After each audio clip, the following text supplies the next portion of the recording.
Hi everybody, and thanks for joining us today in our introductory tour of HOBOware. My name's Scott Ellis, and Herman Gustafson here is going to step in a minute and take over the presentation. This webinar here is meant to be an introduction of the features and benefits of the HOBOware application, and we'd definitely like to hear your feedback on what additional topics you'd like to hear about. So we will be recording this today, and we will follow up with an email so you can get to the recording. And we also ask that you go ahead and type in your questions into the interface here, and we will answer questions at the end of this. So to get started,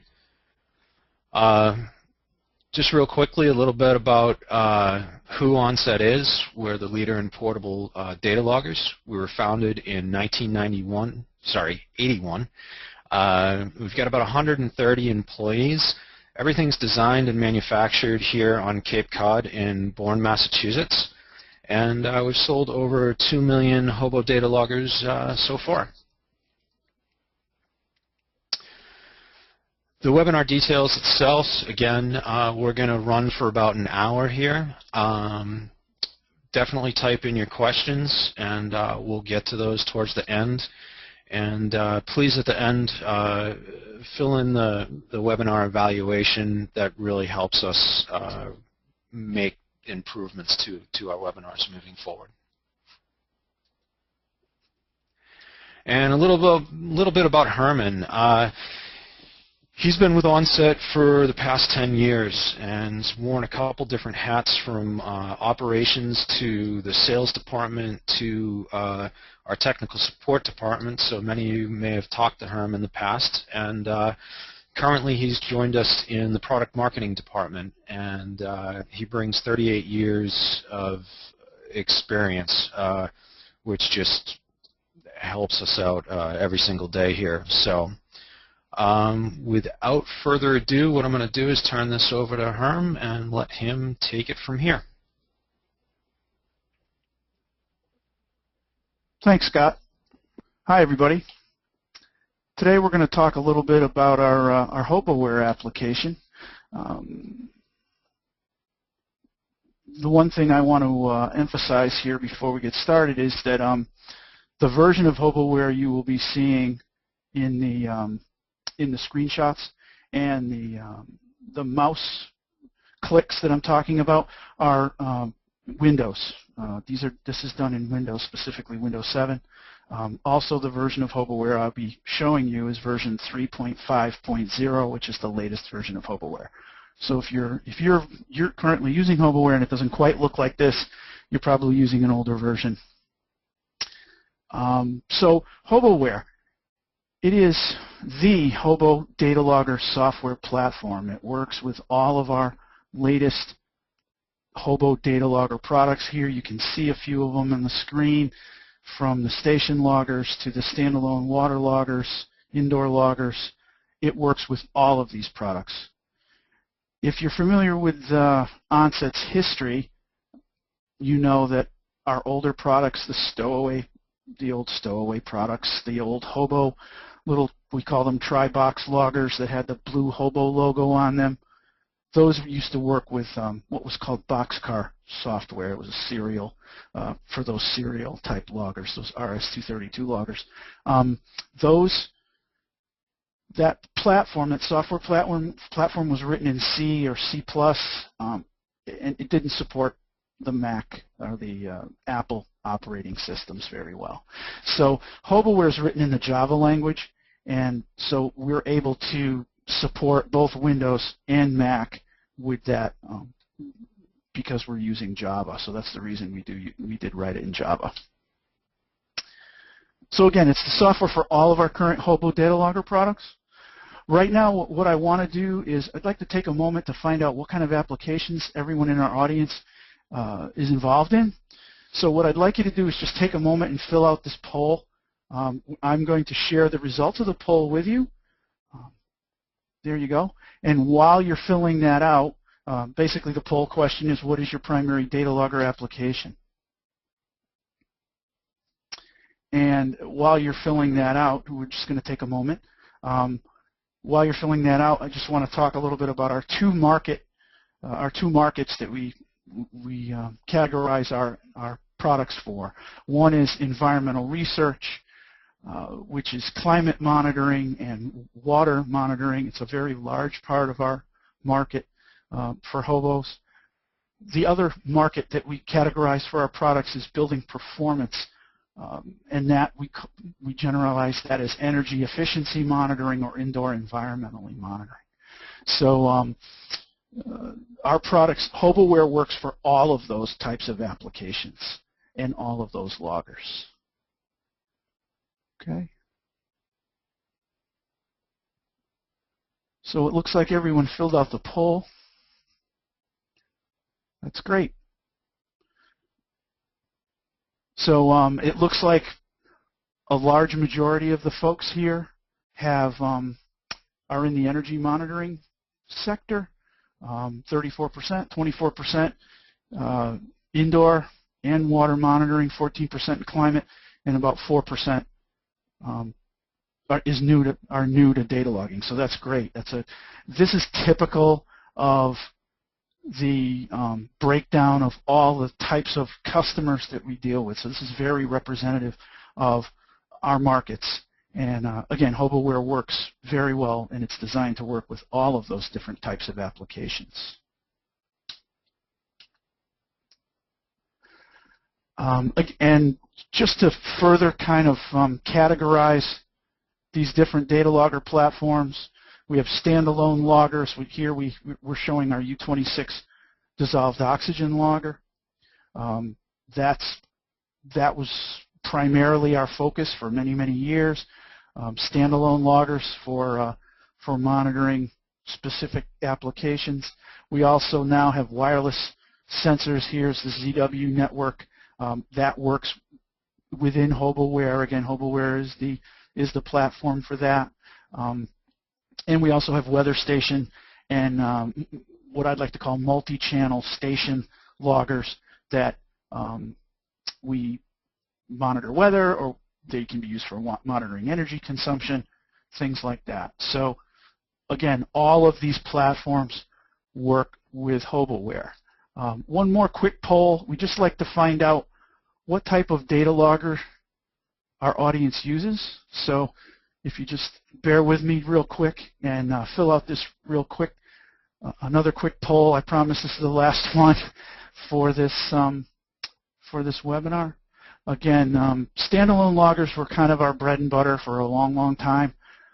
Then came the weather station product quite a few years later, and had very good success, and still do have very good success with that product. And then, of course, the wireless devices we got in a few years ago. And okay, so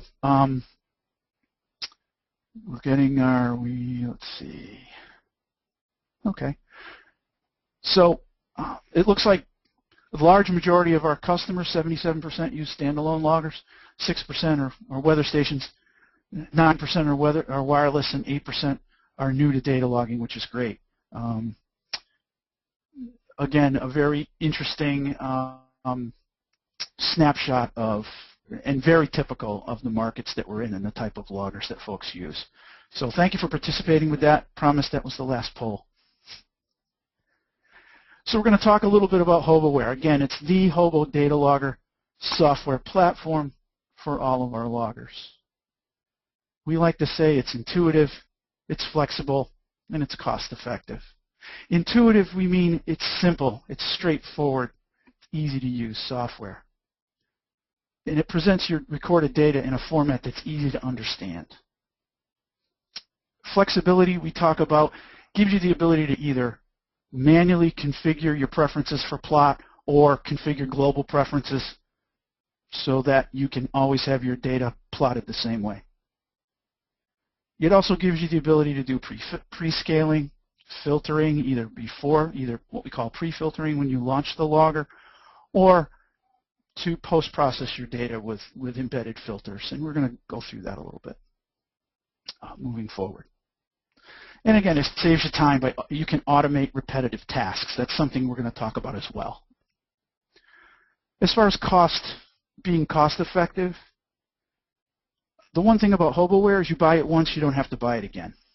You always get free of charge updates, and our tech support is always free of charge as well.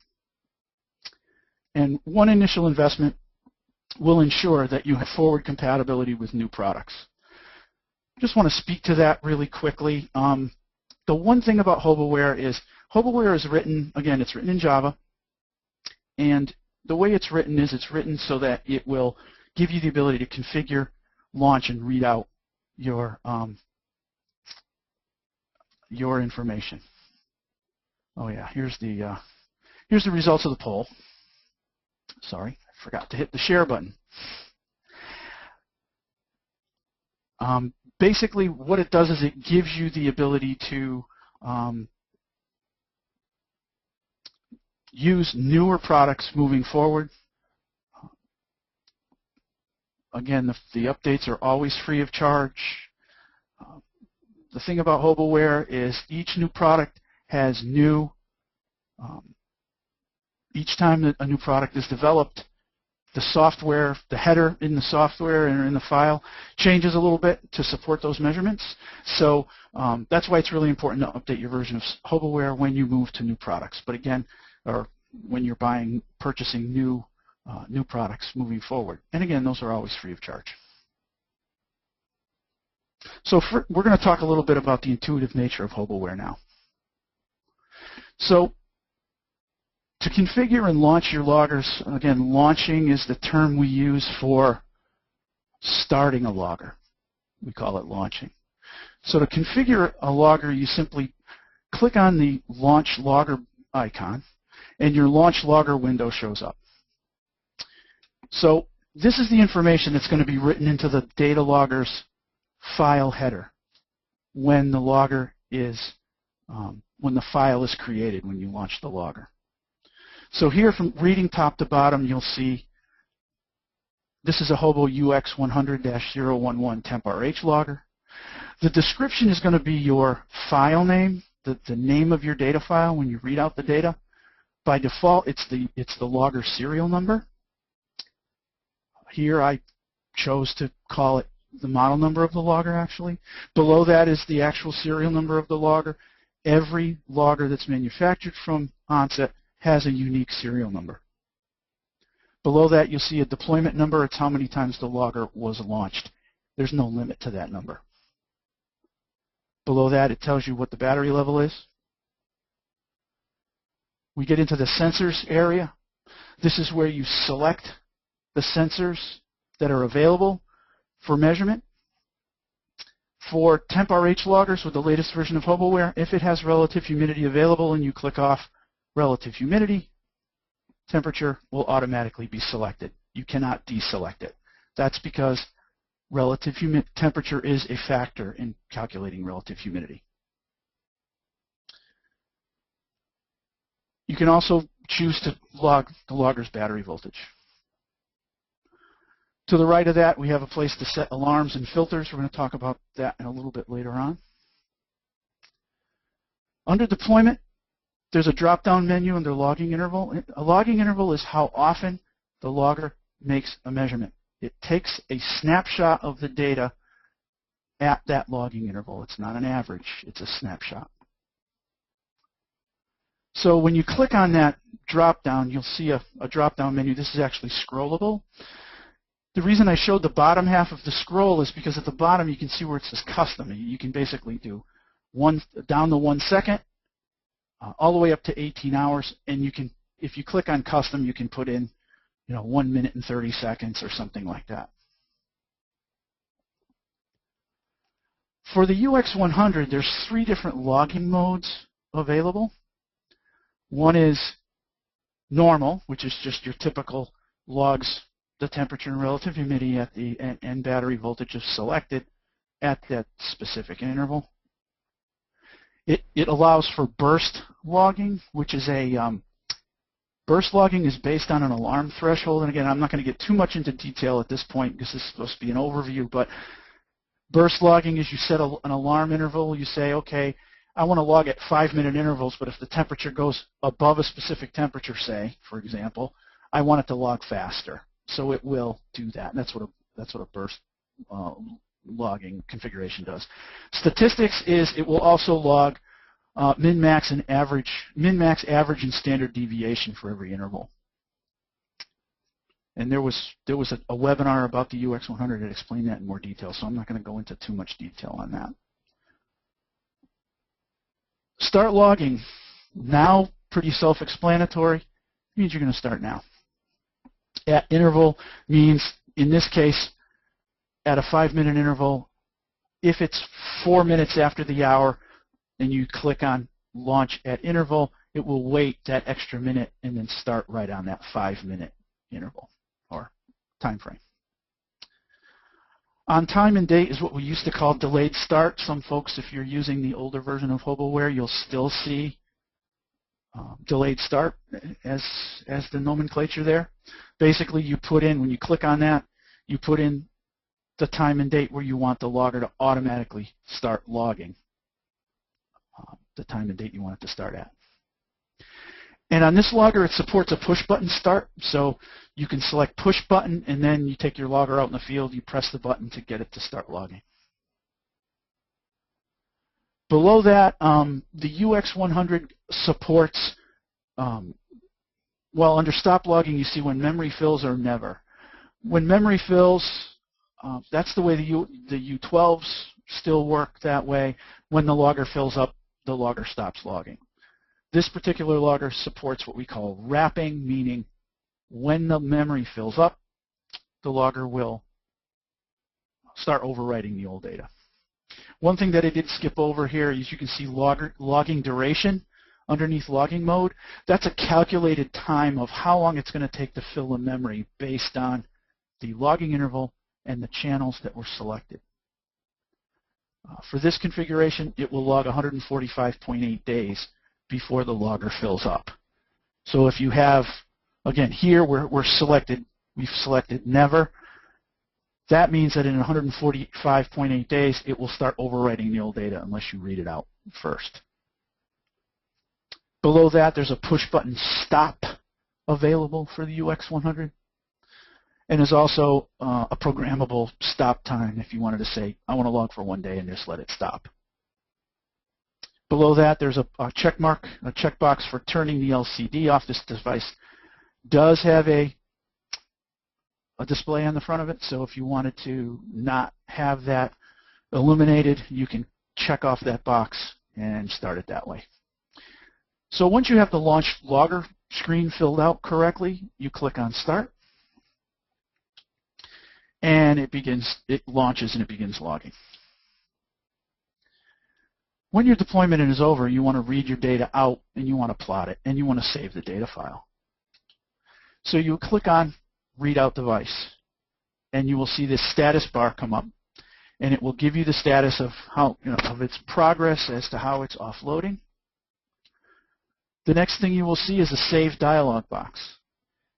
To me, this is a very important feature of HOBOware because it forces you to say, unless you change, there's a preference where you can say, I don't want to do this every time, but by default, HOBOware forces you to save your data file before it's even plotted. To me, that's a very good feature because it helps you to not lose data, helps you retain data. So the very first thing you do is you're saving your data file before you're even plotting. After you've saved the data file, you get the plot setup screen. This shows the description at the top of the screen, which is what you set when you launched the logger. It gives you the ability to plot all of the series that were selected at the time of launch, or you can select specific ones that you want to just see now. Again, this doesn't affect how the file is saved. It's already saved in its complete format. Below that, it talks about internal events. Internal events includes things like this particular deployment. There was alarms set.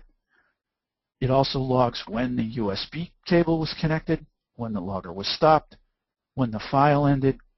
Other loggers have other types of internal events, like when you are using like a UX90, which is a light on off occupancy logger, and you have to calibrate it. There's a calibrate button. The internal events include when those calibrations were done as well. So sometimes these are very, very handy to have. You can turn them off, turn them on in Preferences as well. We're going to talk about that a little bit later. Below that, it talks about offset from GMT. When the logger's launched, and I probably should have mentioned this when we were launching it, but when you launch a logger from your computer, the current time and date is written into the file header, which we call the file header, which is the top part of the data file. And that time and date is obtained from your computer clock. So your data file is always referenced to that particular time and date when it was launched. Here, this offset from GMT selection gives you the ability to change your time reference only for basically this is just for plotting the data, the way it's going to be viewed right now. The original time and date stamp are retained in the data file. This is just for this particular plotting exercise or this particular plot that you're generating. And we all know what GMT is, which is now referred to as UCT. GMT is Greenwich Mean Time. Below that, we have the ability to apply what we call data assistance, which allow you to process your data based on certain criteria. Here, HOBOware sees that you're measuring temperature, so it gives you the ability to use data assistance for growing degree days or grains per pound. We're not going to go into that today, but it does give you the ability to do that based on what kind of measurements you have. And then we click Plot. So data is presented in two different formats in your typical XY plot in HOBOware. You have your data presented in tabular format up at the top there. It kind of looks like an Excel spreadsheet. It's also presented in XY plot where your value axis and your time axis there, X and Y, are presented. Flexibility. We're going to talk a little bit about flexibility now. By default, HOBOware always automatically scales your value axis to give you the best resolution during your deployment based on the minimum and maximum values that were recorded. There's also a way to set those bounds manually, and we're going to show you how to do that right now. So if you wanted to set those values, again, this is not a global configuration. This is just for doing it for this plot only. You would double-click on your value axis along where those values are, and you will get your axis properties window that appears. And this gives you the ability to change the location of your value axis, left to right. You can put in custom tick marks. You can put in grid lines. The important thing we're talking about now is you can put in custom bounds. Bounds mean what's the minimum and maximum values you want to show that data in between. And again, this is only for this plot alone. Once you change that, if you want to retain this view for this particular file, what you're going to do is you're going to save this as a project file. So you click on File, Save Project. And what it does is it saves an image of that change that you made of this plot as what we call a project file or HPROJ file. This is again, it's an image. It's not your original file. Your original file is retained in the original .hobo format. So it's important. You can create an unlimited number of project files from one raw HOBO file. To manually reset your time axis, you double-click on the time axis down at the bottom. You get your axis properties show up, and again, you set your bounds. And so you can use that to kind of zoom into a specific area in your data set. And then you can save that as a project as well. Again, those were done to specific plots. If you wanted to set up some global scaling preferences, what you would do is you would click on File, Preferences, Plotting, and then click on Value Axis. And you'll get this Value Axis window that appears. And what you want to do is you want to check off use rules and then select the measurement type that you want to create the rule for. Again, this is not done by channel, it's done by measurement. So when you set a rule, all of your temperature measurements will be displayed within specific bounds, or all your rainfall, or all your RH, or all your light intensity measurements will be displayed only within those bounds. And then once you set those bounds, you click on Add Rule, and it will add it to that table. And so every time you open up a file with that type of measurement in it, it will only be displayed within those bounds. This screenshot is meant to show the impact of what filtering can do. Notice this data file that we have, this temp RH file, and it is the same file throughout the whole presentation. But by using a weekly filter, you turn this kind of information into that. This is exactly the same data file. Basically what we did is we applied a weekly filter for that data, and then we put some graph labels on there just to show what the max values were for a specific week. So we're just going to show you real quickly in just a couple of steps about how to do this. So step one, you would select the series that you want to filter. So here we're going to click on the temperature measurement for the temperature series here. Step two is select the filter criteria. So we click on the filter icon, or again, you can go to Edit and Filter Series. There's always two ways to do things.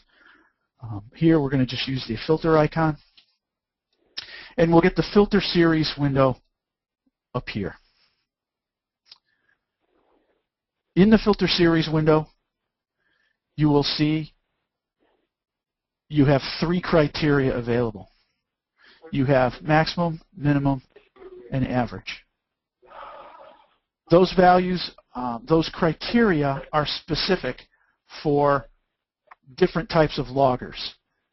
For measurements like these, which I would call analog type measurements, temperature, relative humidity, kW, voltage, things like that, you would always have the same kind of filter criteria available from HOBOware: max, min, and average. Some of the other types of measurements, like event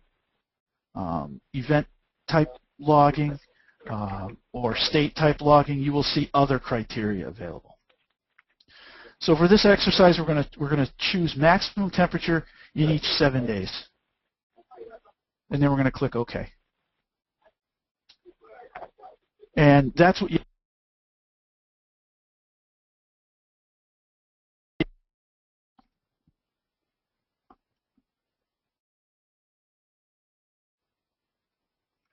So this is what you'll see.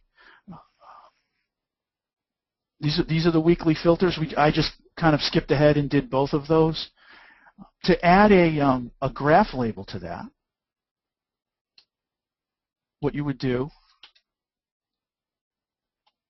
is right-click on that. Back up here. Right-click on the area where you want to apply the label. So you hover over that temperature line, right-click on that, and you will see the the menu pop up, and you will select Add Graph Label. This is what the graph label properties screen looks like, and this is where you will put in. You can put in your label, the name of your label. You can attach it to a specific series. If you click right on that series, it will be automatically attached to it. It also gives you the ability to locate the label in like a compass orientation as to in respect to the plot itself.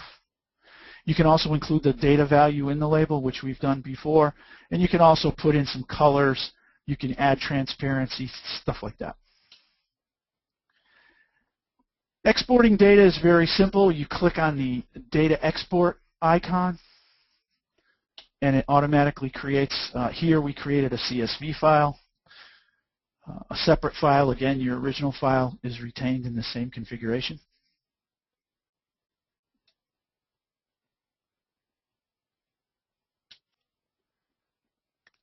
You can customize your data export, and by clicking on File, Preferences,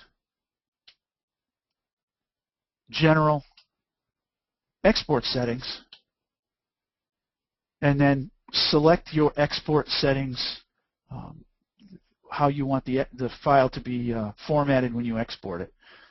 Export file type, you can select TXT, which is tab delimited, or CSV, comma delimited. You can also select if you want to have line numbers, some other things, some plot titles. You can really, this is where you can format it so it comes out in the format that you're looking for. There is a global checkbox underneath export settings that says use classic export settings. That will format your data just like the old boxcar files, if you're familiar with those. And if we scroll down a little bit further, 3.5.0 gives you the ability to use export ordering rules, meaning you can set up a specific order how you want those series to be oriented in your exported file. It's a fairly new feature. One of the things that's really great about HOBOware is it gives you the ability to automate launch or readout on USB loggers. What that means is that if you go to Device, click on Default Action, you can select either Launch, Readout, or Get Status. What that means is that if you have a series of loggers that are all the same model number, all UX100 011s, all U12 012s, every time you configure the first one, and then the next time you hook up your USB cable to another logger of the same model, it will automatically launch that logger or read it out automatically without having to do any keystrokes. So that's a really good feature for some of our indoor folks who do lots and lots of the same types of loggers. A little bit about cost effectiveness. HOBOware Help is great. I use it all the time. You click on Help, HOBOware Help, and you get a searchable help that comes up in a browser. Very, very helpful. I use it all the time myself. You can check for software updates right from HOBOware. HOBOware does have the ability to automatically go out or tell you periodically, hey, there's updates available, or it'll remind you to look for updates.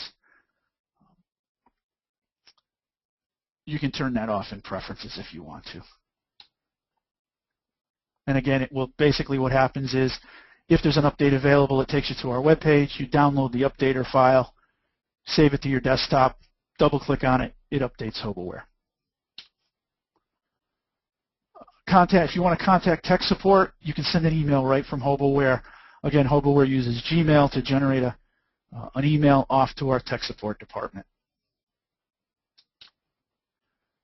Here we're going to talk a little bit. We're going to show you a live demo. Scott, did you want to jump on with some questions, perhaps? Yeah, actually, we've got a bunch here. So please keep them coming. I've been answering some in real time here, but the first one actually is in regards to the launch menu and the scaling of data. So sure. If you could take us in there and then show us how to handle an external input and scale that data from raw into something meaningful. Great. Sure can. What I have attached is a U12-012, which is a fairly common logger, very popular logger. And what it has is you can see that this launch window looks a little different from the UX100 because it does support some different measurements. It's got an internal temperature and relative humidity sensor. It has a light intensity, an internal light intensity sensor. It also has an external input. So also, I just want to speak to one feature in 3.5.0 that I really like and I've been advocating for quite some time is you can now label your channels. You can put in a custom label at the time of launch and it will show up in your data set. So to scale this external input here, you would click on this rectangular box, and it basically shows all of the different types of measurements and sensors that this product supports. We have quite a few different sensors that we sell that are compatible with the U12s. For AC current, we sell all of these different ranges of CTs or current transformers. We have AC voltage transducers. We have air velocity sensors. We have a carbon dioxide sensor, compressed airflow, flow meter, bunch of different things. And all you have to do for those is, if, for example, if you just you're going to connect up a 20 amp CT, you would click on that and you're all set. You can just launch it and it will scale that input correctly for that CT. If you're not using a onset provided sensor, you can click on adapter cables. We have several different adapter cables available. The raw input to the logger is 2.5 volts DC. So if you had a sensor that output 0 to 2.5 volts DC, you can select that particular cable. If you have one that outputs 5 volts, you select the cable adapt 5. If it's 10 volts, cable adapt 10. If it's 4 to 20 milliamps, you would select the cable 4-20 MA. So let's say we have a sensor that outputs a 4 to 20 milliamp signal. You would click on that, and then what you need to do is scale that, because obviously you want your data to be in engineering units. So what you would do is you would click on scaling, and then what we're going to do is we're going to create a derived series using our linear scaling assistant. So here what we're going to do is we're going to click on create, and here's our linear scaling assistant input window. And what we want to do is we want to say, okay, the way this is set up, it's like 2 columns. One is a raw column, so this is your raw data coming in, and your scaled data is the way it's going to be recorded in your data set. So we're going to say that this particular sensor that I'm using outputs 4 to 20 milliamps. And for, let's say this is a water level sensor, we're going to say it's scaled in feet, and it's 0 to 5 feet. And under resultant series name, we can say water level. So now what we're saying is the sensor is going to output 4 to 20 milliamps, 0 and 100%, and the data is going to be presented as 0 to 5 feet of water level. And click on save. So now we have a derived series named water level. Click on done, and now we can launch the logger. You can see under scaling, you'll see a little parenthetical 1 here that tells us that this channel has scaling set for it. And now we can go ahead and set our logging interval when we want it to start and click on start. Scott, did that answer the question? Yeah, and just one more spot. Actually, go up and click on status in your upper left, right within the start menu, the launch menu. And you'll see your derived right down there as well. So there's another place to confirm if you have something connected to your logger. You can see it update in real time if something was actually connected to it. So. Yeah, the reason this is reading a negative number is because there's nothing plugged into that input right now.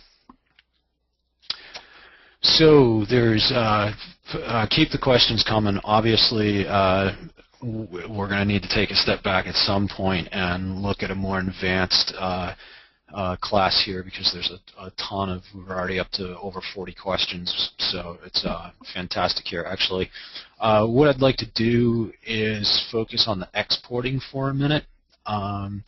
There's a lot of questions.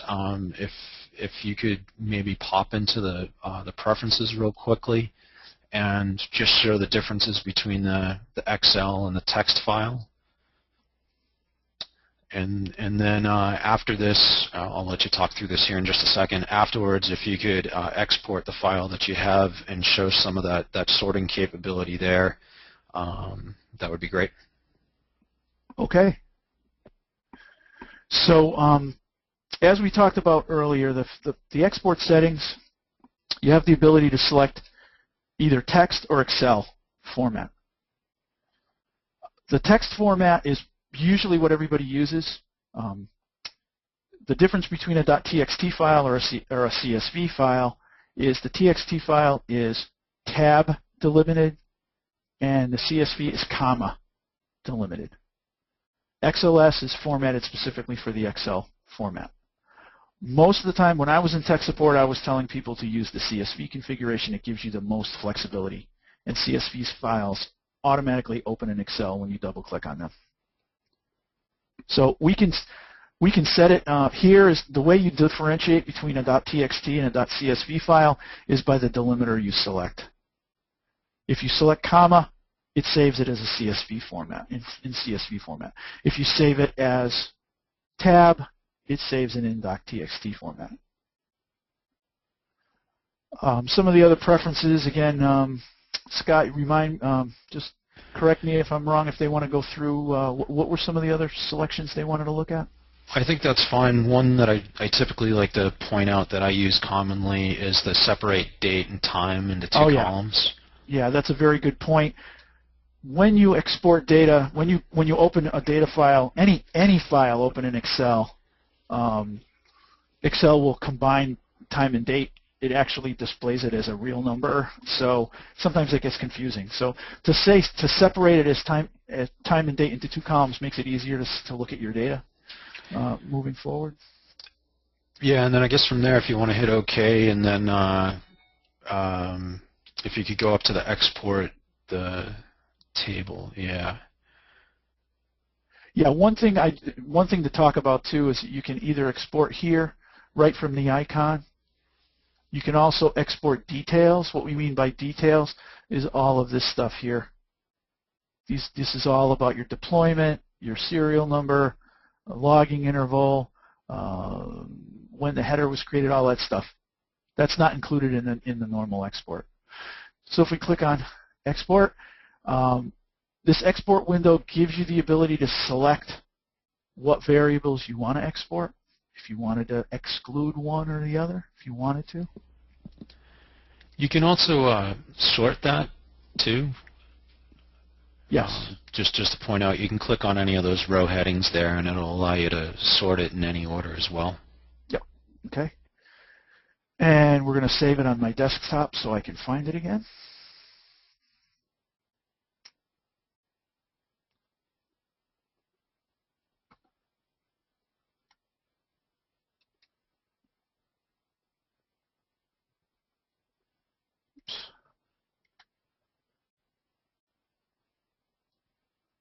And it should be right there.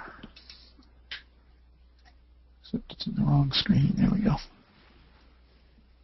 Okay. All right. So let's see what else we've got here.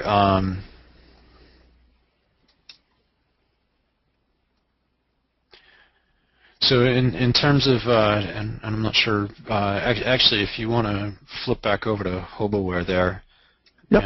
and actually I'm not seeing it on the screen right now. There we go. So in terms of the date and time and setting your bounds, I know you showed us the preference there earlier.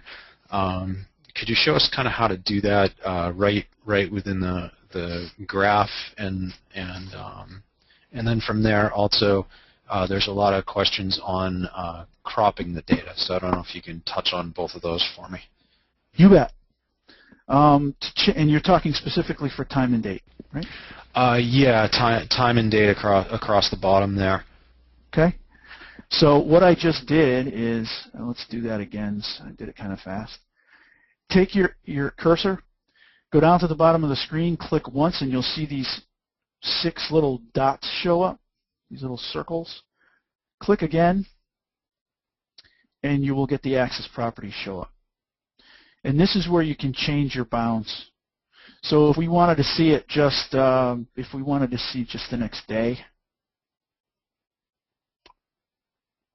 click there.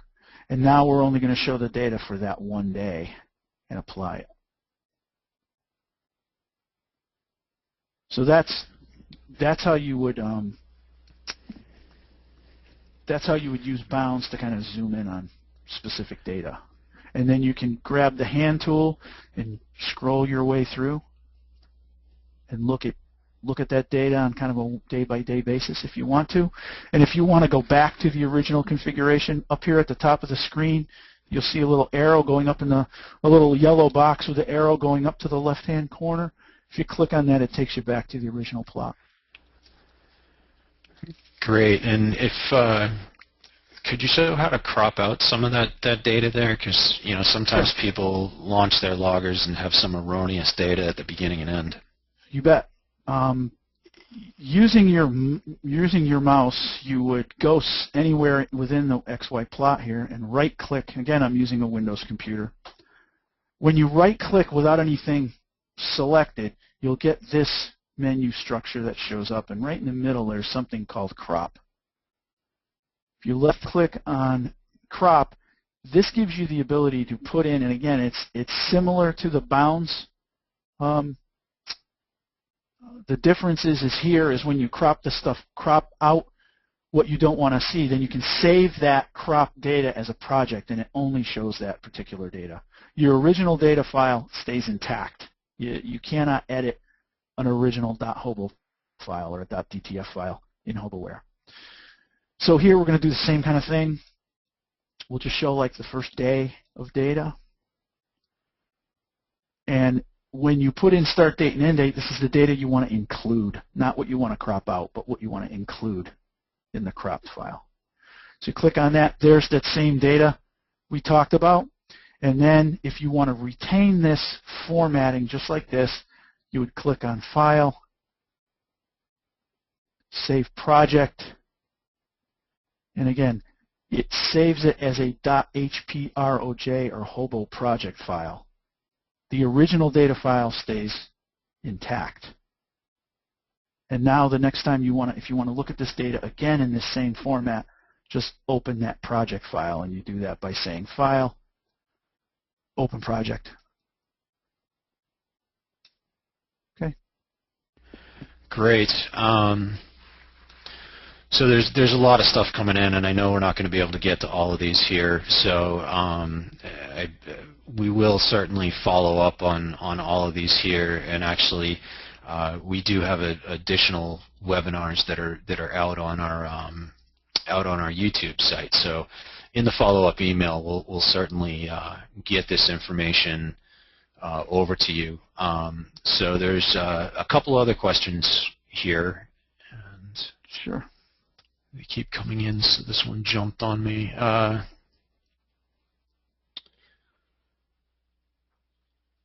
Sorry, on the bounds on the. Could you just quickly show the bounds on the temperature axis there as well? Sure. Again, double-clicked. Do that again. I do that kind of fast, but you just take your cursor and bring it on anywhere within this value axis and just double-click on it, and you will get that menu that pops up. And this is where you would set.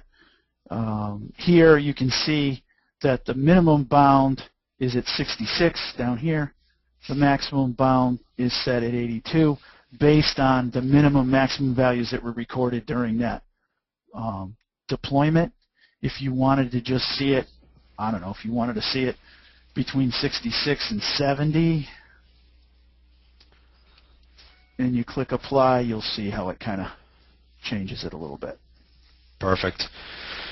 If you could go back to the original graph there, and then just if you could quickly show the filter series, that's definitely something useful. And then yep.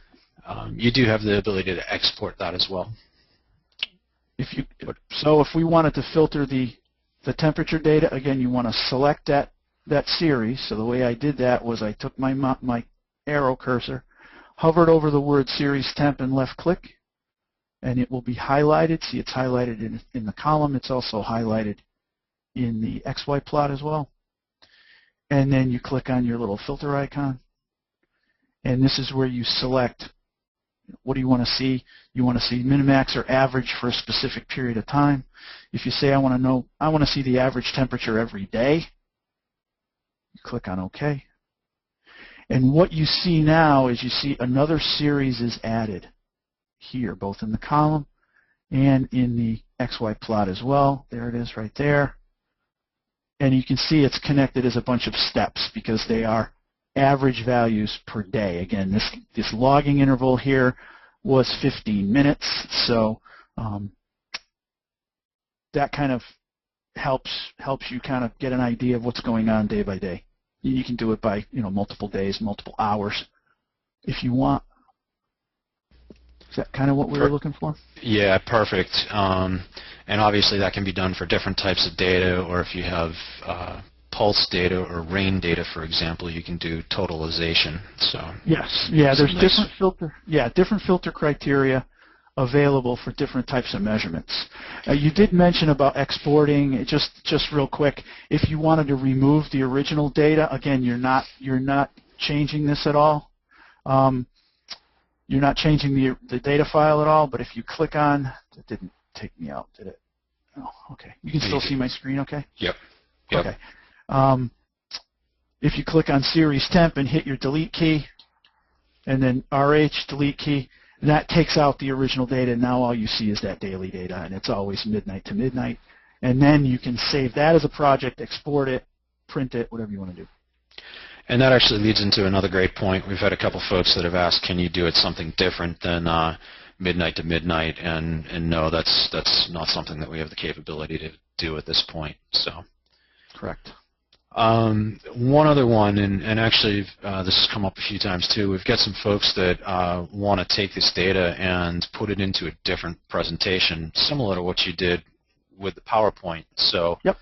The question has come up, do I have to regraph this in Excel to then get it into a Microsoft compatible format?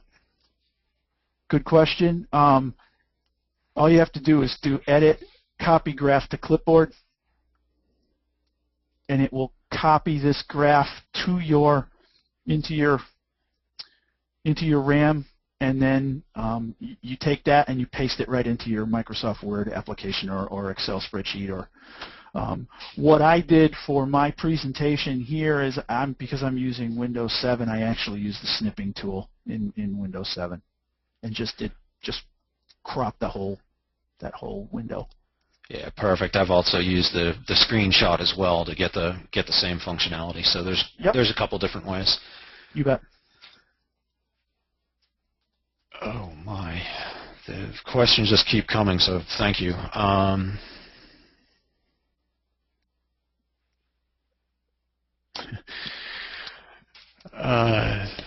Sorry, there's a couple funny ones in here.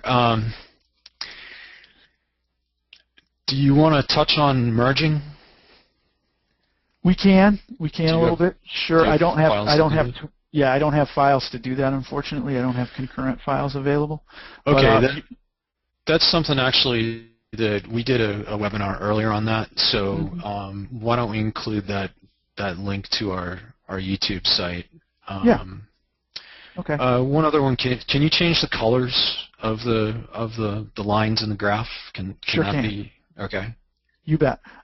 What you want to do is you want to select the series that you're interested in changing, and then you go to Edit and Graph Properties, and this shows this particular series property. You can change the description, the units, the type of line that you're using, the width, and here's where you would change the color. So if we wanted to change it to, I don't know, red, and click on OK, and say Done. Now it's red. The only thing is you can't save this in your original HOBO file. You have to save it as a project. Hey, and while we're on that, a new preference that we added in 3.4, you can actually, and I'm not sure if you showed this earlier,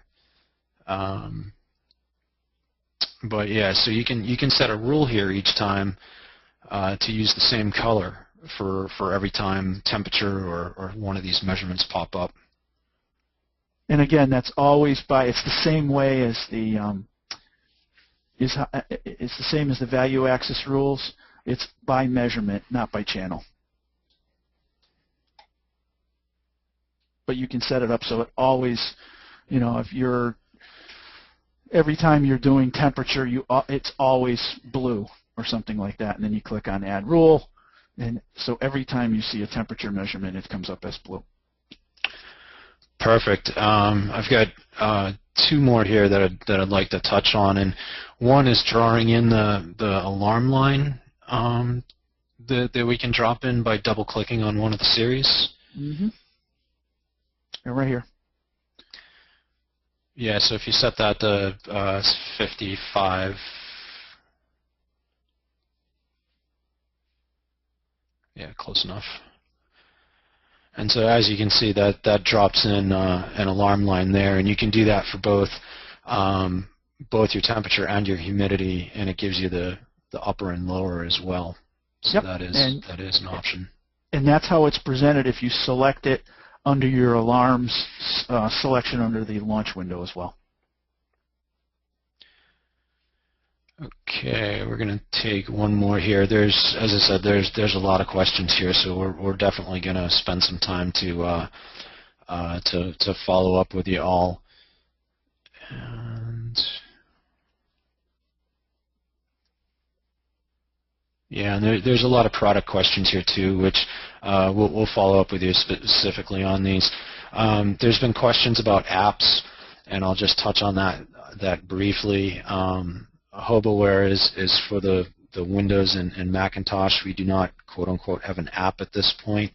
Apple does limit you. They don't allow you to actually plug anything into their devices through a USB. So we're unable to run HOBOware at this point on a Android or Apple type phone. That is something that we're looking at down the road here still. But I guess at this point, at this point, I think the rest of these questions here really kind of take us into it advanced, and we'd really want to get some better data files here to be able to handle a lot of those. So, yeah, I guess Herm, if you want to wrap this up, and again, we can follow up with everybody. Okay. Afterwards. Well, we kind of went through the questions, so I appreciate that. Scott, thanks so much for the help.